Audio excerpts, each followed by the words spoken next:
کا طریقہ کار کیا ہوتا ہے نا، اس کو بھی تھوڑا سا پڑھ لے تاکہ آپ کو پتہ چل جائے، ٹھیک ہے۔ دین موسوی چونکہ مبنی بر وحی تھا، اس لیے اس میں عبادت کی جتنی بھی طریقے مروج تھے سب میں اللہ تعالیٰ سے دعائیں مانگنے کا خاص اہتمام کیا جاتا تھا، لیکن حضرت موسیٰ علیہ السلام کے کچھ ہی عرصہ بعد یہود نے اللہ تعالیٰ کی بجائے یہودا کو مخاطب کر کے اس سے دعائیں مانگنا شروع کر دی اور پھر اپنے سابقہ طریقے کی طرف لوٹ گئی۔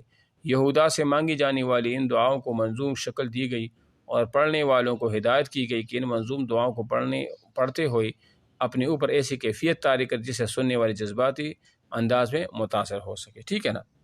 ان منظوم دعاؤں میں یہودا کی تعریف اور توصیف کی گئی۔ یہودا یہ بس کس کو کہتے ہیں؟ جس کی یہ لوگ پوجا کرتے ہیں، رب کی، کیونکہ رب کا نام تو یہ نہیں لیتے، اور اپنے گناہوں کی معافی مانگتی ہے۔ اور ایک زمانے تک یہودی یہ دعائیں اجتماعی طور پر پڑھتے رہے، لیکن جب مختلف اوقات میں ان پر حملے شروع ہوئی تو یہ مختلف ممالک میں پھیل گئے اور انفرادی طور پر دعاؤں کی صورت یہ عبادت کرتے رہے، اور یروشلم سے دور ہونے کا حل یہ نکالا کہ اپنے گھروں کی کھڑکیاں یروشلم کی رخ پر بنا لے، اور یہ عادت بنا لی کہ جب عبادت کا وقت آتا ہے تو ان کھڑکیوں کو کھول کر یروشلم کی طرف منہ کر کے دعائیں مانگا وہ کرتے تھے، ٹھیک ہے۔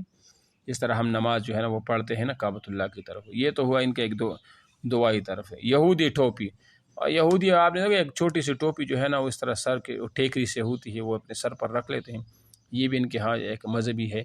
یہودیوں کی ٹوپی چھوٹی سی اور جالی دار ہوتی ہے، کوئی بہت بڑی ٹوپی وہ نہیں پہنتے، اور جہاں بال گھومتے ہیں صرف اتنے حصے پر اسے پہنتے ہیں۔ ان کے جھنڈے پر جتنے کونوں والا ستارہ بنا ہوتا ہے بالکل ویسا ہی ستارہ ان کی ٹوپی پر بھی بنا ہوتا ہے، جو کہ اس کی شناختی ایک علامت ہوتی ہے، بس یہ کہ ان کی ایک علامت ہے۔ دین موسوی کی تعلیم، موسیٰ علیہ السلام کی جو دین تھا نا، جو شریعت، اس میں تعلیمات کیا تھی؟ تو یہودیوں کی وہ تعلیمات جنہیں وہ دین موسوی کی حیثیت سے جانتے اور پہچانتے ہیں، ان میں سے بعض تو وہ ہیں جن کی اسلام بھی تصدیق کرتا ہے اور بعض اسلام سے صریح متناقض ہے۔ ذیل میں ان کا ایک مختصر خاکہ ذکر کیا جاتا ہے۔ یہ وہی والی بات ہے جو ماقبل شریعت ہمارے لیے، اس میں 3 تصور، خدا اور ان کی صفات۔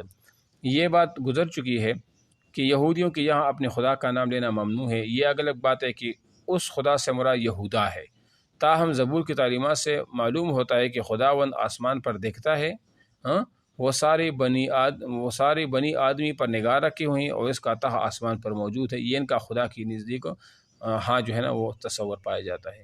یہ بھی ایک حقیقت ہے کہ تورات کی تعلیمات کے علی الرغم یہودیوں میں ثنویت کا عقیدہ اپنی جڑیں اتنی مضبوط کر چکا تھا کہ قرآن کریم کو بھی کہنا پڑا، وقالت الیہود عزیر ابن اللہ، یعنی ابن اللہ کا یہ عقیدہ در حقیقت عقید توحید کے خلاف ایک کلی بغاوت اور اس پر ضرب کاری ہے جس سے انکار نہیں کیا جا سکتا کہ جب اللہ تعالیٰ کو کیا کرتا ہے باپ، اور اس طرح عزیر علیہ السلام کو اس کا بیٹا تسلیم کرتے ہیں۔ دوسری طرف غور کرنے سے معلوم ہوتا ہے کہ یہودی کسی قومی خدا کو اپنا معبود بنائے بیٹھے ہیں، کیونکہ موجودہ عہدنامہ قدیم میں جگہ جگہ خدا کی نسبت اسرائیل کی طرف کر کے اسے بیجا طور پر مقید کیا گیا۔ وہ کہتے ہیں کہ خدا ہمارا ہے، باقی کسی کا وہ نہیں ہے، ٹھیک ہے نا، اور یہ کہتے ہیں کہ بنی اسرائیل ہی تو خدا کے محبوب ترین قوم ہے، لہذا وہ ہمارا خدا ہو سکتا ہے، کسی کا نہیں۔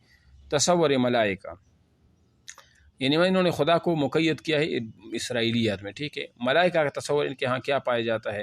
یہودیوں میں ملائکہ کے متعلق 2 تصورات اور اعتقادات پائے جاتے ہیں، ان میں 2 حصوں پر تقسیم کیا جاتا ہے۔ کتنے؟ 2۔ فرشتے انسانوں سے افضل ہیں، ایک تصور تو یہ ہے، اور فرشتے خدا کے مقدس بیٹے ہیں، خدا کے مقدس بیٹے، یہ 2 تصور ہیں ان کے ہاں فرشتوں کے بارے میں، انسانوں سے افضلیت کا اور خدا کے بیٹے ہونے کا۔ چنانچہ زبور میں فرشتوں کو لشکر خداوندی اور کتاب پیدائش میں مشیران خدا قرار دیا گیا ہے، جبکہ کتاب اعداد، زبور اور سنبیل دوم میں فرشتوں کی صفات بیان کرتے ہوئے لکھا ہے کہ فرشتے خدا کی مرضی سے چلتے ہیں، اس کے حکم کو نافذ کرتے ہیں اور خدا کی مرضی انسان پر ظاہر کرتے ہیں۔ کتاب پیدائش ہی کے مطالعے سے فرشتوں کا ایک اور رخ بھی واضح ہوتا ہے، جن کے مطابق فرشتوں کی ایک جماعت گناہگار ہو گئی تھی، جس کی وجہ سے وہ انسانوں سے بھی ادنا ہو گئی۔ اسی تناظر میں یہودی بعض فرشتوں کے متعلق نازیبہ الفاظ بھی استعمال کرتے ہیں، مثلا جبرائیل علیہ السلام کو اپنا دشمن قرار دیتے ہیں، اور اس کی وجہ یہ ہے کہ اسی جبرائیل علیہ السلام نے ان کے کرتوتوں کی وجہ سے اللہ تعالیٰ کا عذاب ان پر آیا تھا، لہذا اس وجہ سے ان کی دشمنی بھی جبرائیل علیہ السلام سے وہ ہو گئی تھی، ٹھیک ہے نا۔ نظر تخلیق کائنات، یعنی تخلیق کائنات کے مطابق ان کا فلسفہ کیا تھا یہودیوں کا، ان کا کیا نظریہ تھا کہ اللہ تعالیٰ نے کائنات کو کیسے پیدا کیا، تو ہم اس کو دیکھتے ہیں یہودیت کے نظر میں۔ تخلیقی کائنات سے متعلق یہودیوں کا نظریہ قرآن کریم سے نہیں ٹکراتا، چنانچہ کتاب پیدائش باب نمبر 1 میں یہ تحریر موجود ہے کہ خدا نے کہا تمام پانی آسمان کے نیچے جمع ہو جائے اور خشکی نظر آئے، چنانچہ ایسا ہی ہوا۔ اس طرح کتاب خروج آیت نمبر جو لکھا ہے 17 تا 20 کا خلاصہ یہ ہے کہ خداوند نے 6 دن میں آسمان و زمین اور دریا وغیرہ سب کچھ بنا دیا، لیکن اس کا اگلا جملہ اسلامی تعلیمات اور اعتقادات کی اکثر منافی ہے۔ وہ 6 دن والا تو ٹھیک ہے، لیکن اکثر کیا ہے وہ یہ ہے کہ پھر 7ویں دن خداوند کریم نے آرام کیا، جو کہ اس کو یوم سبت کہا جاتا ہے، ہفتے کا دن۔ تازہ دم ہونے کے بعد پھر تخلیقی کائنات کے عمل میں مصروف ہو گیا۔ یاد رہے کہ یہ 7واں دن ہفتہ کا دن تھا، اس لیے یہودی ہفتہ کے دن کوئی کام نہیں کرتے۔ اگر آپ سے بھی پوچھا جائے کہ ہفتے کے دن یہودی کیوں کام نہیں کرتے، تو آپ نے اس کے پیچھے جو فلسفہ ہے، جو نظریہ ہے، وہ آپ نے اسی طرح بتانا۔